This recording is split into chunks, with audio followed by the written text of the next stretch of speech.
mother said it would be okay to come up. Yes? Hi. You probably don't remember me. Susan Upchurch. Right.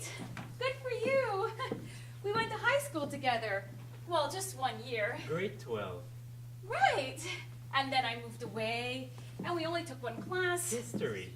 Together? Right. God, I didn't think you'd remember. I mean, the last time we saw each other was... 19 years ago. Okay, so you do remember. Anyway, I'm back in town visiting a friend, and I was in the neighborhood, and I saw your house, and I said, I think that's where Derek Baumgarten used to live. I wonder if he still lives there. So I knocked on the door, and your mom answered, and here I am. So how are you? Okay, you're hooked up to an IV. I guess you've been better. I'm sorry to see that. That's a bummer. Remember when we used to say that back in high school? Wow, bummer. All the things we used to say. Dumb, stupid things. I remember the kids used to call me Susan Upchuck. You had it easy. They called me Derek Asgarden. That's exactly what I mean. Kids, huh? Stupid. Stupid kids. Boy. So, get me caught up. What? What have you been up to? Well... You went to university. Yes. Yeah, on a music scholarship. Wow, your mother told me. I didn't even know that you played an instrument. French horn. French horn. Right. Penny Lane, the Beatles. I love the French horn in that one. Actually, that's a piccolo trumpet. A what? A piccolo trumpet. Oh, I didn't know that. Is there really a big difference? Yeah, one's a trumpet. Okay. I guess that sounded dumb. Thanks for making that so clear. So, you were in the neighborhood, huh? Yeah, just passing by. Just looking at the old stomping grounds. Well, I used to live 2 streets over, 55 Agincourt Drive. 57. Pardon me? Actually, you lived at 57 Agincourt Drive. Was it 57? Oh, well, I was only there for a year. Anyway, yeah, I'm just passing by. I'm in town for a few days. I'm staying with Jill Baden. You remember Jill? Uh-huh. Yeah, well, I'm staying with Jill. We became really good friends when I lived here, and then we hooked up again in university. You haven't asked me what's wrong with me. I what? I said, you haven't asked me what's wrong with me. Oh, well, I don't like to pry. I mean, that's your business, right? I mean, you tell me, and then I tell somebody else, and the next thing you know, it's all over town. You haven't asked because you already know, and that's why you're here. What? It's okay. You're the third old friend this week. Okay, I do know. Jill told me. God, you would not believe how hard it was for me to come here. I mean, I arrived at 8 o'clock. It would have been sooner, but the cab driver got lost. You should have seen this woman. Unbelievable. I kept telling her, it's back that way. It's back that way, but she had no idea. Finally, I just said, let me out, and then I walked here. I must have walked for a half an hour, and in these heels, oh my God, my feet are killing me.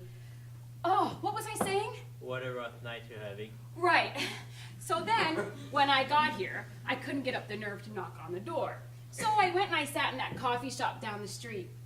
And then I came back at 9, and then again at 10. Finally, I figured, you're going back home tomorrow, so I have to knock on the door. I have to. So here I am. I'm sorry it's so late. In the evening, I mean. Not so late with you and this whole thing. Don't be sorry. It's nice to see you. It is? Yeah. Oh, phew. I'm glad to hear that. I wasn't sure how you were going to react. Why wouldn't I be glad to see you? Why? Well, we never know how other people perceive us. I mean, we might think that somebody likes us, and then we find out that they hate us. For all I know, you might hate me. I don't hate you. Oh, well, good. So, how long have you, Got? No! No. I was going to say, how long have you been like this? Well, like this, in bed, for 2 weeks. I found out I was sick about 2 months ago. They wanted to keep me in the hospital, but I didn't want to die in the hospital. Oh, you're not going to die. Yes, I am. No, you're not. Yes, I am. Yeah, I know you are. Eric, I am so sorry. Hey, it's the hand I was dealt, and I've made my peace with it. No, not about you dying. Well, I mean, I am sorry about that, of course. Of course I'm sorry about that. Oh, shit. I'm not doing this very well, am I? Doing what? Derek, do you remember our date? Sure, I do. You do? Oh, yeah. But it was only one date. You must have gone on lots and lots of dates. Susan, I played the French horn. Right. Of course I remember it. I took you to the Tommy Cook concert. It was when he was at his peak. His second album had just come out. Love in the Graveyard. Right. So, I won 2 tickets and backstage passes from a radio station. I remember I was afraid to ask you because you were so hot. But there was nobody else that I wanted to take because you were it as far as I was concerned. You were the prettiest girl in the whole class. Oh, that is the sweetest thing. Not the whole school. That's another thing I liked about you. You had a great sense of humor. So, I asked you in history class on the day of the concert. Took me that long to get out the nerve. Like me coming here tonight. Yeah. And do you remember the concert? Oh yeah, it was amazing. And afterwards, we went backstage and had our picture taken with Tommy Quick. That's right. How could I forget that? And do you remember taking me home? Yeah. And walking me to my front door? Uh-huh. And then we talked for a little bit, and I told you I had to go inside because my parents were waiting up. And then I tried to kiss you. Right, a kiss. Hey, it was just going to be a little kiss. I wasn't even sure whether it was going to be on the lips or on the cheek. Even as I was moving in for it, I wasn't sure where it was going to land. I just thought, as long as it's in the neighborhood of the face, then I'd be satisfied. It would have warmed up on your chin, actually. Your skin was so beautiful. I remember I was afraid to kiss it, but I couldn't not kiss it. I was like a moth to a flame. And I thought, this might be my only chance. You might never want to go out with me again. And I was right, because you never did. You never asked me. Susan, we both know you only went out with me that once because I had tickets for a Tommy Quick concert. Actually, it was because of the backstage passes.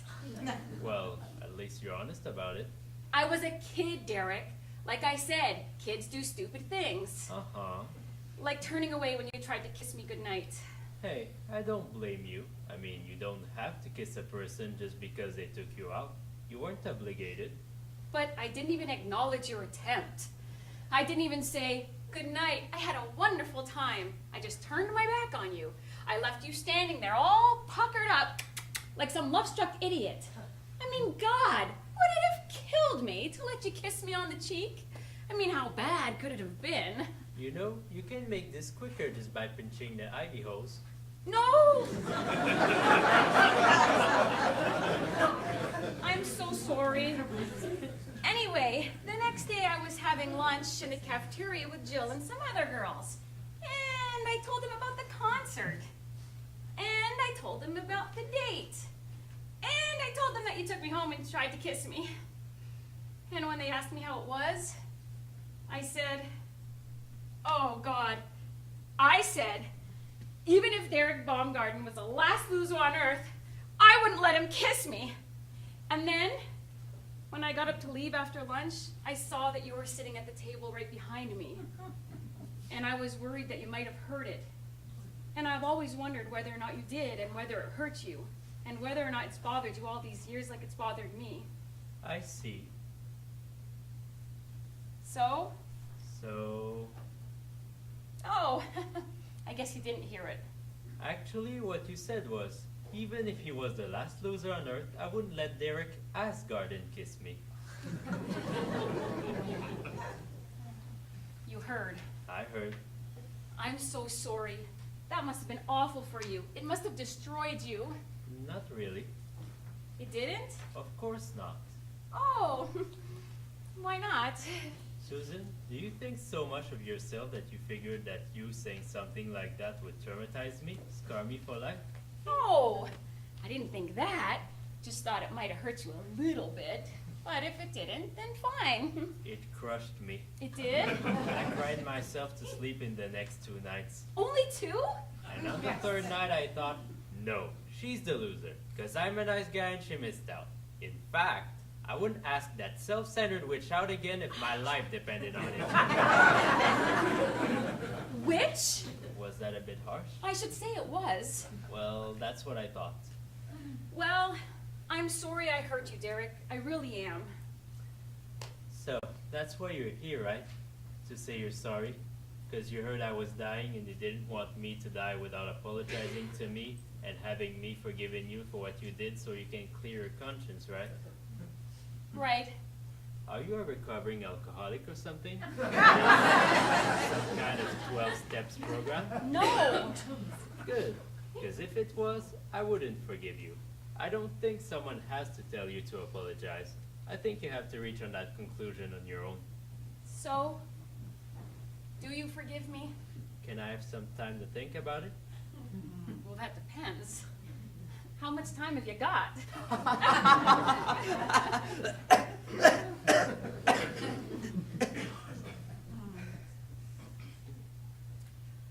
All right.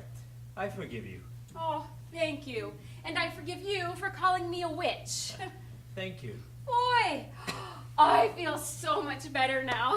Don't you? Stupid question. It really is nice to see you again. Oh, it's nice to see you too. So, what have you been up to? Are you married? Uh-huh. Well, that was an unenthusiastic response. Is it a bad marriage? Derek, Well, is it or is it not? you're terribly brazen, you know that? I don't really have time to beat around the bush. Is it bad or not? No, it isn't bad. It's just that he's on the road a lot. I hardly ever see him. What's he do? He works for a moving company. He's up here on a job right now, and then he's driving to Alberta. Oh. I always thought you would wind up with an athlete. All pretty girls wind up with athletes, don't they? Now that's not fair. You're reducing me to a cliche. So, how did you end up with a mover? I met him at a hockey game. Was he playing? Yes, That's what I think. I I met him. always wondered, how do you meet someone when they're playing hockey? Do you write your phone number on the Bristol board? No. During the warm-up, he hit the puck over the glass by mistake, and it hit this woman who was sitting right behind me. She was reaching over to pay for a box of Glossettes, and it hit her right in the head. So he climbed up into the stands to see how she was, and we struck up a conversation. While the injured woman was lying there? No! Oh, They had dragged her out by then. good. So, I'm sorry your marriage is in trouble. I didn't say it was in trouble. I said he's on the road a lot. So, it's not in trouble? Of course not. Oh, good. We're very, Happy? happy. Thank you. You looked stuck. I couldn't think of the word. You couldn't think of happy? Never mind. What time is it? Oh, God. 20 after 11. I didn't mean to stay so late. You got here at 10 after. Oh, well, still, I should probably go. Well, okay. I'm sorry if I made you feel uncomfortable. You didn't make me feel uncomfortable. You just...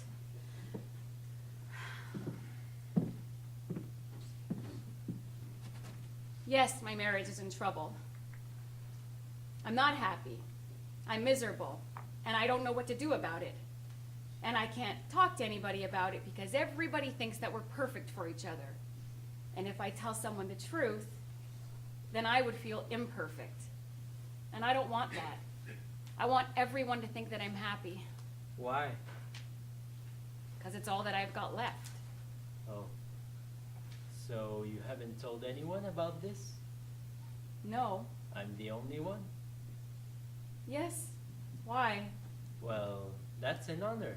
I mean, that you would tell me while you haven't told anyone else. That's a privilege. Thank you for that. For what? I come to a man who is dying and tell him my problems. Yay, good for me. Next stop, sainthood. No, that's not what I meant. What I meant is, I feel like we finally connected after all these years. That's better than your apologies. Yeah, well, you're right. I was being self-centered. I came here tonight for me, not for you. I mean, this was obviously a much bigger deal for me than it was for you. Why are you saying that? Well, you cried for 2 nights and got over it. So, obviously, it wasn't that big of a deal. Actually, it was a big deal. It was? Yeah. Oh, no, it wasn't. I mean, sure, maybe you felt bad for a little while, but it's not like you were in love with me, right? Right?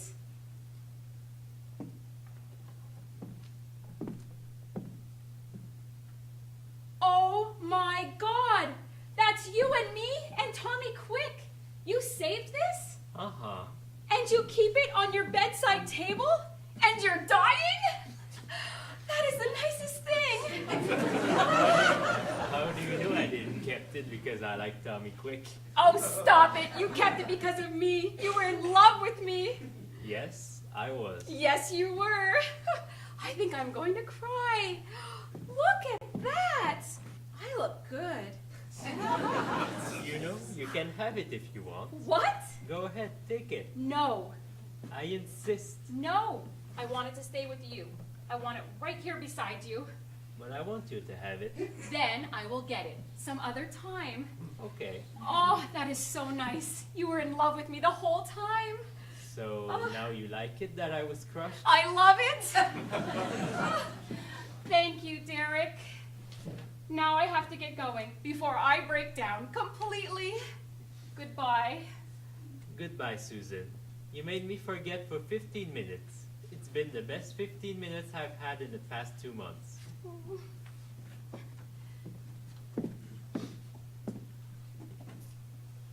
Can I ask you something? Sure.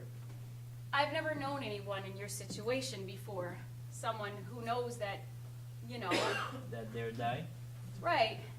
So I was just wondering, are you frightened? I'm terrified. Can say all I want that I've made my peace with it, but the truth is, you can never really make your peace with something like that. I'm scared shitless. Do you want me to stay? No, it's okay. No, I will. I'll stay. I'll stay as long as you like. No, it's okay. I'm feeling a bit tired anyway, so sleep is another form of relief for me. I sleep whenever I can. God, Derek, I am so, so sorry. Good luck with your husband, Susan. You should tell him that he should find another job so he can spend some more time with you. Hell, I'd kill just to steal the last 15 minutes back.